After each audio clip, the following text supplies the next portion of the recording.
네, 안녕하십니까. 빡형TV 빡형입니다. 오늘 준비한 영상은 제 컨텐츠 중에서 댓글이 제일 많은 콜센터 관련 이야기를 해보려고 합니다. 오늘 준비한 이야기가 콜센터를 알아본다든가 콜센터 취업 준비 중이신 분들이 필수로 알아두면 좋을 것을 준비해봤습니다. 그리고 또 이제 뭐 그런 거 있잖아요. 인간관계에 있어서 대화법, 대화를 나눈 거에 대해서 좀 고민이 많으신 분들도 보면 도움이 될 거라고 생각합니다. 지금 근무하시는 분들도 꽤 괜찮은 자료라고 생각합니다. 영상들 많이 보시고 좋아요, 구독 많이 부탁드립니다. 자, 우선 콜센터 근무할 때 반드시 알아두셔야 될 것 세 가지가 있어요. 경청, 공감, 해결 능력. 이 세 가지가 콜센터에서 근무하신다고 한다면 무조건 알아두셔야 될 것들입니다. 자, 첫 번째 경청은 보통 콜센터에 전화하는 사람의 95%? 99%는 불만사항이에요. 불만사항, 불편함, 해결됐으면 하는 것들이 있는 사람들, 민원인 거죠, 민원. 근데 놀랍게도 그 중에 한 30%에서 40%는 이 경청이라는 단계에서 해결이 되는 경우가 꽤 많이 있습니다. 이 전화를 주신 민원인의 이야기를 잘 들어주는 거예요. 보통 본인이 안 될 거 아니까 막 자기 불만사항 얘기하고 자기 이야기를 막 털어놓고 싶어 전화를 하는 거야. 그러다가 보면은 이제 하여튼 뭐 좀 이렇게 했으면 좋겠어요. 아, 이거 너무 불편해요. 하고 끊는 사람들인 거예요. 잘 들어주는 걸로 해결이 된다는 거죠. 하지만 이 경청이 잘 들어주는 걸로 끝나는 것이냐? 절대 그렇지 않습니다. 경청의 본질적인 의미는 잘 듣는 것 플러스 니즈 파악. 무엇을 말하고 싶은지를 잘 들어줘야 돼요. 문제가 무엇인지를 정확히 듣고 파악을 하면서 들어줘야 되는 거죠. 근데 여기서 콜센터에서 민원이 많이 생겨요. 보통 이런 분들이 많아. 한 1년쯤 다녔나? 6개월? 익숙한 거야. 대충 들으면 뭔지 알아. 이런 사람들은 막 고객이 얘기를 하면 대충 딱 듣다가 예, 알겠습니다. 그거 제가 뭐 이렇게 할 거고 저렇게 할 수 있으니까 뭐 이렇게 도와드릴게요. 그거 안 돼요. 그거 원래 안 되는 겁니다. 자기 혼자 안다는 거지. 너의 말을 굳이 나 다 안 들어도 알아. 내가 아니까 얘기해 주는 거야. 이런 식으로 얘기를 하는 거예요. 고객센터에서 절대 하면 안 되는 거 말 끊기. 고객 말 끊기예요. 여기서 민원이 엄청 커져요. 내가 무슨 말을 할 줄 알고 네가 중간에 말을 끊어? 막 이런 거부터 시작해가지고 내가 한 얘기 그 얘기가 아닌데 이런 사람들도 있어요. 그냥 가만히 잘 듣고 뭘 얘기하는지만 잘 파악하면 되는 건데 그걸 못해. 아니지, 안 하는 거지. 아니까 이제 업무가 익숙하니까 대충 들으면 알아. 또 간혹 고객들 중에 그렇게 빨리 딱 치고 들어오니까 맞아요 하는 사람들도 있으니까 방심하는 거죠. 방심. 네, 그러다 민원 터집니다. 가장 좋은 건 뭐냐면 경청을 하면서 포인트가 되는 단어를 메모 아니면 복명복창을 해주는 거예요. 그렇게 하면서 고객의 말을 짚어주는 거지. 그러면 고객도 이 사람이 내 말을 집중해서 듣고 있구나 라는 생각을 하게 됩니다. 개인적으로 메모는 필수라고 생각합니다. 컴퓨터 화면에 메모장 펴서 거기다가 통화 내용을 계속 기재하는 거예요. 얘기 들으면서. 자세하게 일일이 다 쓰라는 게 아니라 포인트. 이 사람이 말하고자 하는 포인트를 계속 잡아서 적어주는 거지. 이 습관, 이 기술, 이 테크닉이라고 할까요? 이거는 습관으로 잘 들이면 나중에 다른 일을 할 때도 엄청 도움이 될 겁니다. 가끔 고객 중에 주저리 그냥 푸념하듯이 자기 이야기하는 고객들이 있어요. 그런 고객들은 잘못 만나면 나중에 뭔 얘기했는지 기억도 안 나. 그리고 포인트가 어딘지도 잘 기억이 안 나. 나 다 놓치는 거야. 네, 그러다가 민원이 발생하는 거죠. 자, 경청, 메모, 니즈 파악. 요거 세 가지를 경청 파트에서는 무조건 기억하셔야 돼요. 두 번째는 공감인데요. 사실 오늘 이야기하고 싶은 것 중에서 가장 중요한 포인트가 이 부분입니다. 공감을 잘하는 것이 문제 해결을 위한 초석이에요. 여기서부터 문제 해결이 시작이 되는 거예요. 근데 이 공감이 참 무서워. 양날의 검 같은 단어예요. 이 공감도 잘못하면 일이 꼬여버려요. 공감을 하는 이유는 딱 하나야. 너의 불편함 나도 알고 있어. 내가 도와줄게. 라는 의지를 보여주는 게 공감이거든요. 그런데 무턱대고 도와준다고 할 수는 없어요. 우리는 회사의 기준을 근거로 이야기를 나눠야 합니다. 회사의 기준을 근거로 생각하지 않고 이렇게 공감을 하면 진짜 큰일 나는 거예요. 아, 그러셨군요. 아유, 불편했겠다. 그렇죠, 그렇죠. 아우, 저래도 그랬을 거예요. 아, 너무했네. 어떻게 그래. 이런 이야기를 막 계속 하다 보면은 고객이 아, 그래. 얘는 내 마음을 아는구나. 얘는 내 편이구나. 이렇게 생각을 해요. 근데 그러다가 이제 우리 할 얘기를 해야 되잖아. 아, 근데 죄송한데 우리 기준이 그래서 이건 좀 어려울 것 같아요. 이래버리면 그때 고객이 돌변을 해버립니다. 뭐야? 아까 내 말이 맞다며. 내 말 이해한다며. 해주겠다며. 이렇게 막 말이 바뀌어버려요. 고객은 그렇게 합니다. 도와준다고 하면 내 편이 됐다라고 생각을 해요.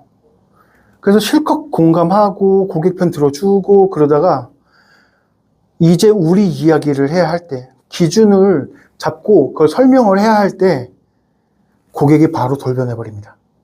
공감은 회사의 기준을 명확히 알고 고객과의 대화를 통해서 해결책을 내놓는 게 가장 이상적이라고 저는 생각해요. 공감을 하는 과정에도 규정을 정확히 알면 고객 말에 말리질 않아요. 공감을 해도 선을 딱 긋는 거야. 물론 선을 긋는 게 그냥 아, 그건 안 되는 거죠. 이런 식으로 긋는다는 뜻이 아니에요. 예를 들어서 하나 말씀드릴게요. 반품이나 환불 같은 거야. 이제 고객이 막 이거 반품을 하는데 이거 안 해주고 막 그러면 어떡하냐. 이거 제품도 이상하고 막 그러면 아, 그러셨구나. 아, 불편하겠습니다. 저라도 솔직히 말해서 고객님 좀 속상할 것 같아요. 여기까지 공감. 그런데 저희가 또 반품 기준이 있다 보니까 여기가 규정. 제가 확답은 드릴 수 없을 것 같아요. 제가 조금 더 알아보고 말씀드릴게요. 이거는 애매할 때, 그러니까 누가 봐도 말도 안 될 때는 사실은 아, 안타깝지만 죄송하지만 그건 할 수가 없어요, 고객님. 기준이 이래서 이건 도와드릴 수가 없습니다 하고 잘라야 되는 게 맞는 거고, 만약에 이게 애매하다, 아, 좀 내가 신입이니까 좀 알아봐야 될 것 같다 싶으면 통화 종료하는 거예요. 저 죄송한데 제가 확인해보고 연락 다시 한번 드릴게요. 그리고서 통화 종료하고 한 2, 30분 있다가 다시 전화해서 그때 규정을 이야기하면서 널 위해서 알아봤지만 안 된대. 미안해. 라는 뉘앙스가 정확히 들어가야 됩니다. 여기서 포인트 하나만 말씀드리자면 2, 30분 있다가 전화를 해야 돼요.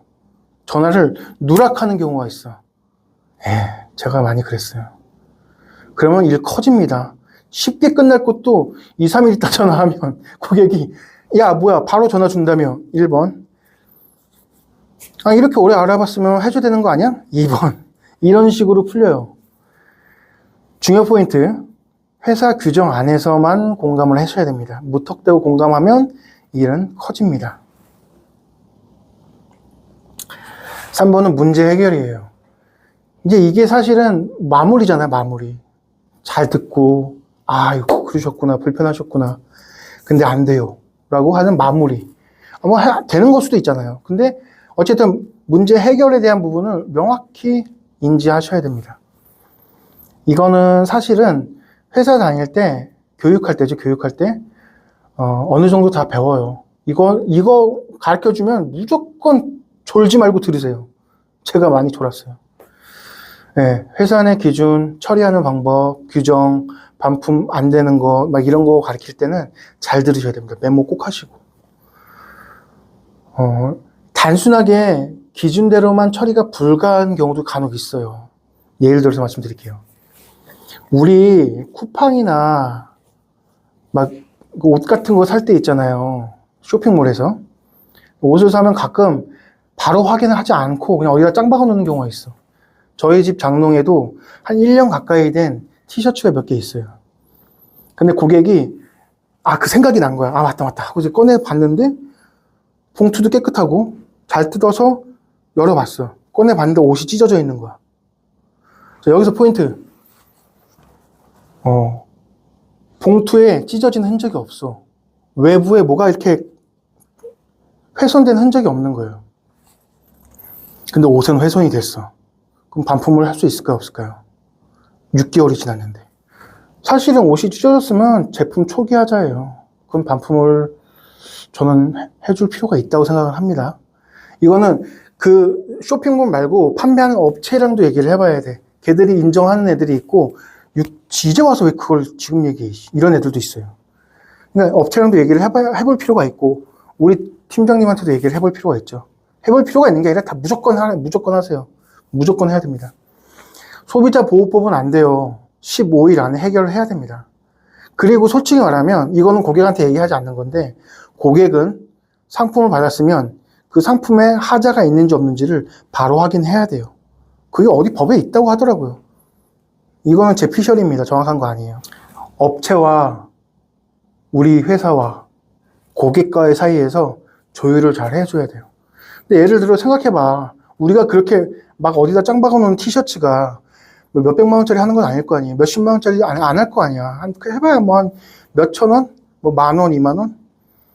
고객도 그거 없어도 살지. 근데 기분이라는 게 있잖아. 기분이라는 게. 초기에 잘못된 걸 받았다는데 얼마나 기분이 나빠. 그러면 이제 업체한테도 얘기를 하고, 업체는 몰라, 배째는 안 해. 그러면 팀장님하고 잘 상의를 하는 거죠.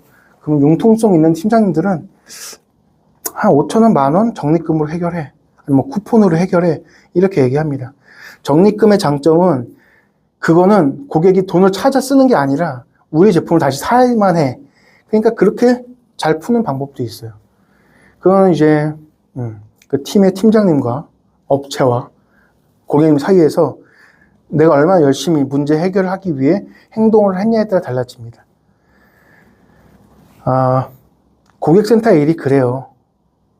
말도 안 되는 걸로 트집 잡는 사람도 있고,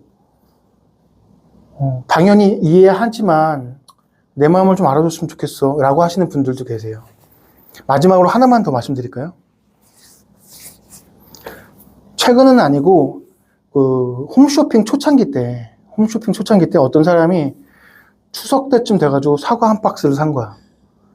근데 그 사람이 반품을 했어. 추석이 지나고. 감이 오죠? 추석 때 제사 지내고 반품한 거야. 여기까지도 괜찮아. 사과 박스를 딱 깨보니까, 사과 박스를 딱 개봉해보니까 사과 위가 다 까져 있는 거야. 제사용으로. 다 잘려져 있는 거야. 그걸 반품한 거야. 자, 세상에 별 미친 새끼들 많습니다. 네.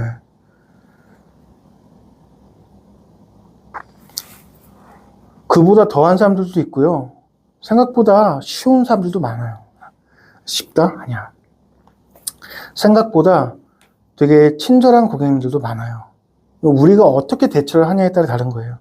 아까 말한 세 가지, 경청, 공감, 해결 능력, 이런 부분들을 좀 집중해서 공부하고 잘 듣고 잘 배우면 콜센터에서 근무하는 거 생각보다 어렵지 않습니다. 뭐 콜센터 감정 노동이네 힘드네 그러는데, 맞아, 힘든 건 사실이지. 힘이 안 들겠어? 사람을 그렇게 계속 뽑아야 되는데 계속 그만둔다는 얘기잖아요. 근데 또 그만큼 열심히 하는 사람들은 또 잘해요. 오래 하고. 그러니까 너무 힘들다라고만 생각하지 말고 교육받을 때 요 세 가지를 좀 집중적으로 잘 들으면서 교육받으시면 업무하는데 크게 문제되지 않을 겁니다. 이상 빡형TV 빡형이었습니다. 감사합니다.